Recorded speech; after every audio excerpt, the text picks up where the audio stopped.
Hello, welcome back to Locked On Oilers. And on today's episode, we are going to be talking about the three Oilers most likely to be traded this offseason. Plus, Derek Ryan's season report card and Xavier Bourgault has been tearing it up at the Memorial Cup. We will talk about the future Oiler and so much more on today's episode of Locked On Oilers. You're Locked On Oilers, your daily podcast on the Edmonton Oilers. Part of the Locked On Podcast Network, your team every day. Hello and welcome back to the Locked On Oilers podcast. I'm your host and former Oilers game day producer, Brett Holden. On today's episode, as we mentioned, three Edmonton Oilers most likely to get traded this offseason, this summer.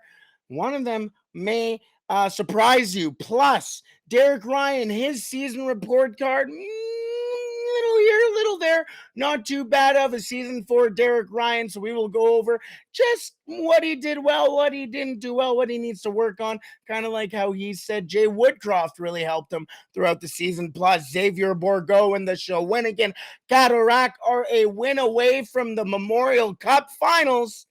How has Xavier Bourgault done and helped that team get it to that point? Thank you so much for making Locked On Oilers your first listen every day. We are free and available wherever you find your podcast. And today's episode is brought to you by BetOnline. BetOnline has you covered this season with more props, odds, and lines than ever before. BetOnline, where the game starts. Alrighty, we shall start in, well, it is the off season. I should mention it is the off season officially. Congratulations to the Colorado Avalanche as they won the Stanley Cup last night. I just want to apologize to you today because, yes, this episode is coming to you a little later than it normally should, weirdly just like last week. But as you can probably tell, my voice isn't exactly there today, so I was trying to extend it as long as I could, but this is the best I could get it in time for today's episode. So we're going to keep it short today. But yes, huge congratulations to the Colorado Avalanche. Take care of it for us this year, as we'll be taking what's rightfully ours next year. Anyways, let's head on to the three Edmonton Oilers that are most likely to get moved this off season. Yes, most likely to be traded from the Edmonton Oilers. Not Brett Kulak, who may sign somewhere else. Not Evander Kane, who, is the big UFA right now. No, the three players who I think the Edmonton Oilers are going to move to try and shore up some cap space, some dead weight. We'll see. The third most likely player to be traded by the Edmonton Oilers this season. Let's just get right into it. Zach Kassian. This offseason, I should say. Yes, Zach Kassian is the third most likely to be traded from the Edmonton Oilers this offseason. Now, a lot of people are like, just get him off the team. Why is he the third most likely to get sent off to another team? Well, let's be real, Zach Kassian's making a few too many dollars for a team to, claim him off of another team and really use him rightfully. This past season, 58 games, 6 goals, 13 assists, 19 points. I think the other day I said he only had 3 points, so I want to apologize for that. I was completely off. I still give him an F for his season, but yes, 13 assists for Zach Kassian this year, 19 points. So not horrendous. So he's still, I don't want to say has a scoring touch. He is a great skater still. Like, you can't take that away from Zach Kassian. He still has the beast in him, I guess. But the unfortunate thing for Zach Kassian has been the injuries. That has really pushed him back over the last couple of years. His head, I mean, if you're a guy, look at Jujhar Khaira, a guy who every time he drops the gloves, it seems like he's getting a concussion. That is not obviously a smart or healthy way to live your life and play your career. So a guy like Zach Kassian, who has had some injury issues after fights, had a jaw issue, broke his jaw this season as well. Sometimes I believe his shoulder at one point had an injury as well. Not this season, but I believe last season. So Zach Kassian, his play style is starting to catch up to him. Still has a little bit left to give in the tank, but The 3 million, 3+ million cap for him is just a little too much. Now, the thing about Zach Kassian is, like I mentioned, a lot of teams may not want to trade for him at that price point. So if the Oilers were to trade a guy like Zach Kassian, it would probably be to a team who needs to eat some cap. Is somebody like Arizona, somebody like an Anaheim, somebody who can just take in the cap, reach the floor of the cap space, I guess, and just let him play at his pay rate. Or the reason why I have him at number 3 is I believe the Edmonton Oilers are actually going to buy him out. Now, I know that the Oilers take on another contract. They still have James Neal and Andre Sekera on their buyout clauses. I believe it's Sekera's last season on the buyout, however. So that'll be a nice little relief for the next season. So third most likely to be traded, Zach Kassian. The second most likely to be traded by the Edmonton Oilers is Jesse Puljujarvi. Now, this one is a little complicated, and this one is where my surprise is, I guess, a little bit here, because if Jesse Puljujarvi doesn't re-sign for the Edmonton Oilers, he will probably get sent off, just because if you're an RFA, you're still under the team obligation, or under the team, I guess. And so even if he doesn't re-sign for the Oilers, he can't go and sign somewhere else within the NHL. So he would have to basically be stagnant and not be playing hockey. So Jesse Puljujarvi doesn't want that. The Edmonton Oilers don't want that. And a lot of teams around the NHL don't want that. A lot of teams see a lot of potential out of Jesse Puljujarvi. 14 goals this year. He should have reached 20. I mean, he had a tough end of the season, truly. And he is a very strong defensive forward. I mean, the numbers don't lie. He was the best at goals against per 60 on the Edmonton Oilers at full strength, at 5-on-5 in any situation. Numbers don't lie. And he is one of the drivers in goals for per 60 minutes in basically any situation, and even on the power play, which he didn't get a lot of time on either. So that's where the issue kind of lies, is if the Oilers do sign him, he will stay, or even truly, I think it really falls down to whether or not Evander Kane stays. Because if Evander Kane stays, the Edmonton Oilers have the ability to keep Ryan McLeod, Kyler Yamamoto, and Jesse Puljujarvi, and bring back Brett Kulak. So there's a little bit of push, there's a little bit of pull. So Jesse Puljujarvi, we shall see if he does, or if Evander Kane does resign. Then I think that's basically the window for Jesse Puljujarvi, and he shall get his rights traded somewhere, probably around the draft. Also, the other thing too is that scoring touch, I guess, did certainly peter out there. 16 games played in the playoffs. I almost said in the power play. 16 games played in the playoffs. 2 goals, 1 assist, 3 points for Jesse Puljujarvi. I almost said Kyler Yamamoto. And the number one most likely to be traded for the Edmonton Oilers is Tyson Berry. Yes, it sounds like Tyson Berry is all but traded already, and it's tough. I like Tyson Berry. He really turned it on near the end of the season with his defensive play in his own end.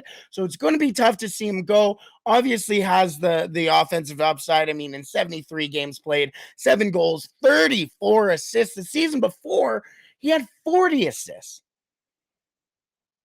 Not bad. He led all defensemen in points. So I hear that's pretty decent, if you ask me. Plus, in the playoffs, that offensive touch kind of went away, but not noticeably, I should say.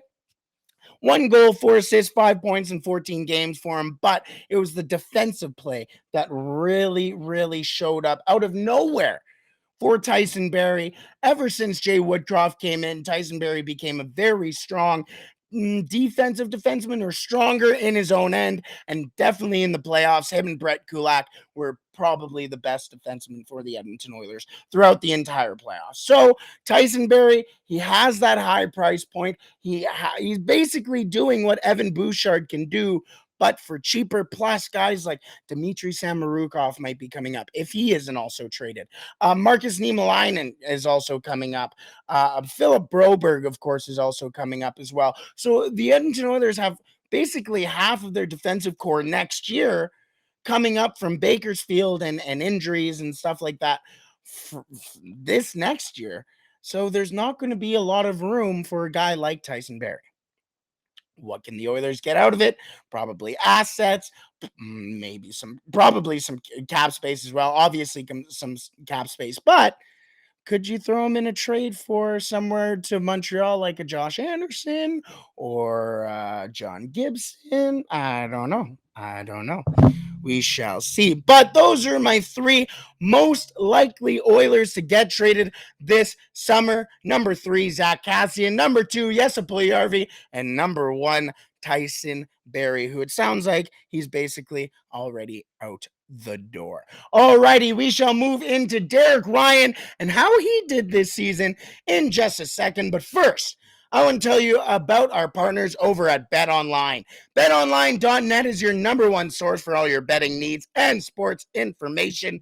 Find all the latest sports developments, league reviews, and news, including this year's NHL playoffs, which unfortunately is all over. Again, a huge congratulations to the Colorado Avalanche.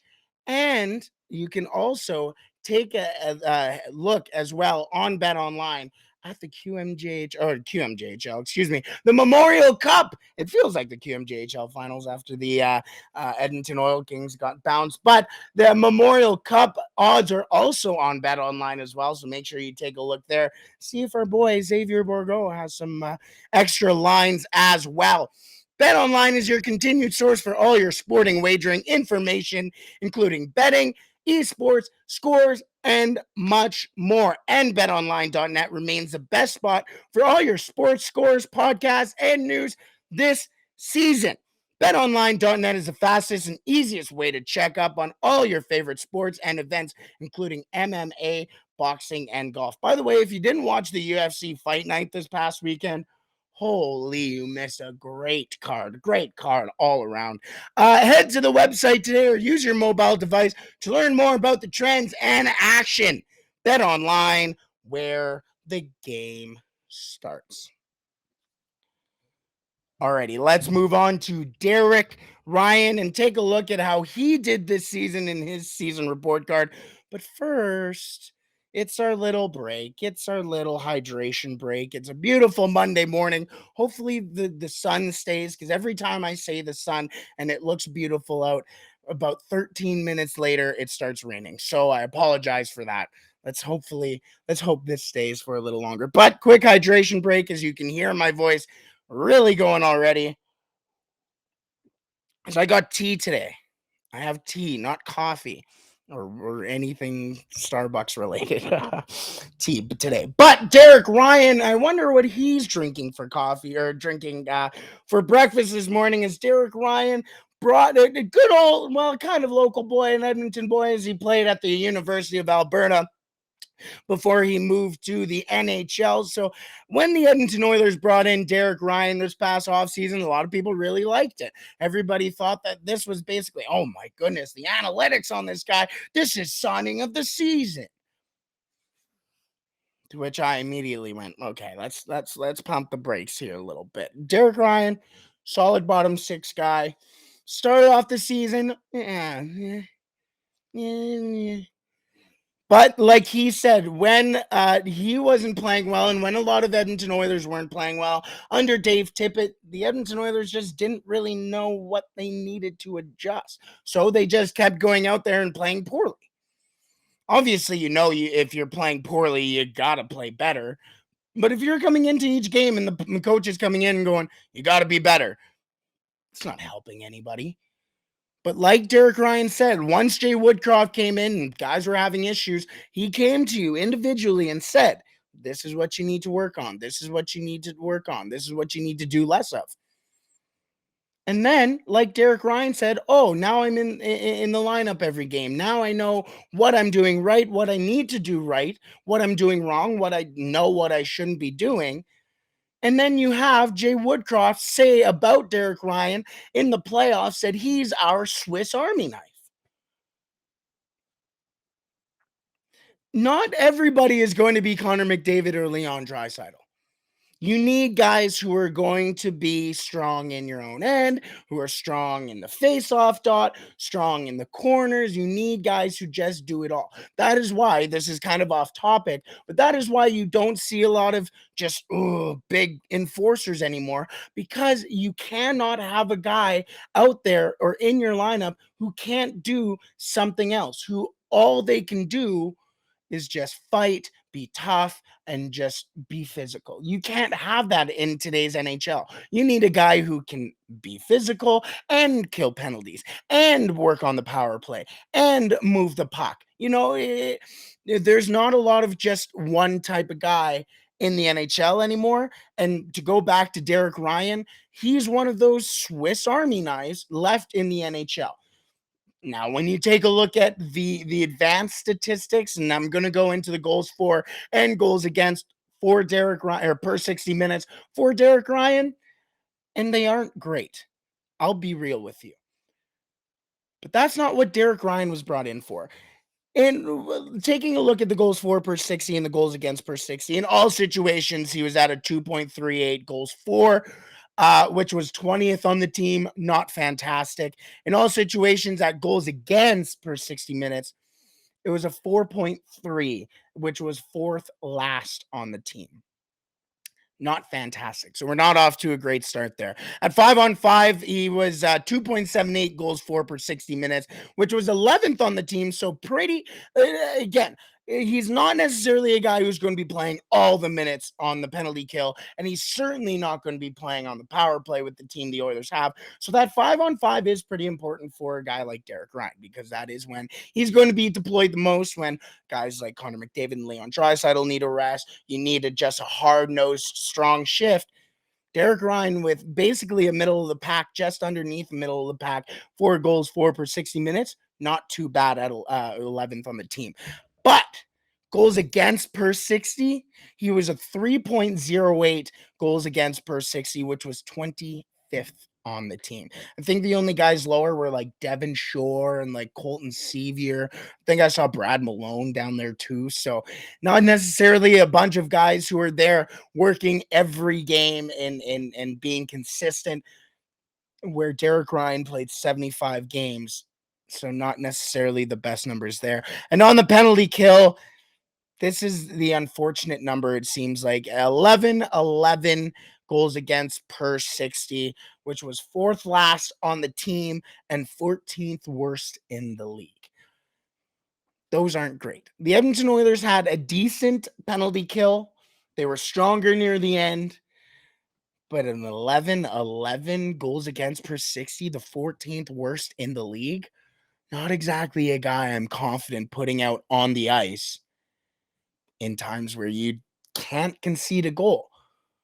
But he's not a guy who's going to be going out there and getting a goal for you. So not exactly a guy you want out there, really. But that doesn't mean he hasn't been effective in the faceoff dot. And that was where everybody was super pumped to get Derek Ryan, because, yes, he has been terrific throughout his career in the faceoff dot. This season, he went 55.86% in the faceoff dot, which was his highest in his career since 2018-2019, where he had 58.2. Pretty impressive. However, down the stretch, Derek Ryan wasn't even playing center. Derek Ryan was playing wing. Sometimes he'd come in for the odd face-off. But like Brendan Escott said in our last episode, a guy like Ryan Nugent-Hopkins, who wasn't really doing too well in the face-off dot in his own end down the stretch, that causes an issue. But Derek Ryan, who was 55% this year in the face-off dot, doesn't get a chance, really. So if he's not going to be taking the faceoffs or trusted for the faceoffs, and if he's on the wing and not really doing much on the wing when he's on the ice, eh, eh, what's the point? In 75 games played, 10 goals, 12 assists, 22 points. So pretty decent numbers. He was the 10th Oiler to get to 10 goals this past season. So pretty impressive. In the playoffs, 15 games played, 1 goal, 2 assists, 3 points.